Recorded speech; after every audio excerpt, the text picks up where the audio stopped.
Hey students, it's Mr. Fleece here, and today I'm going to show you how to sketch on top of your watercolor painting. Let's get in it.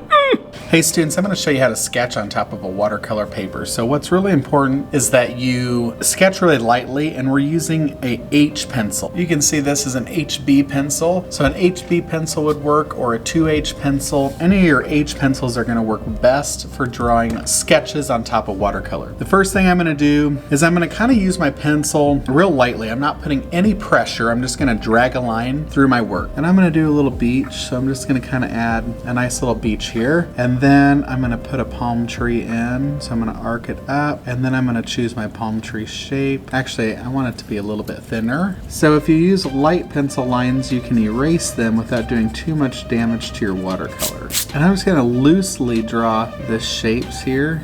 I'm going to come over here, maybe add another one.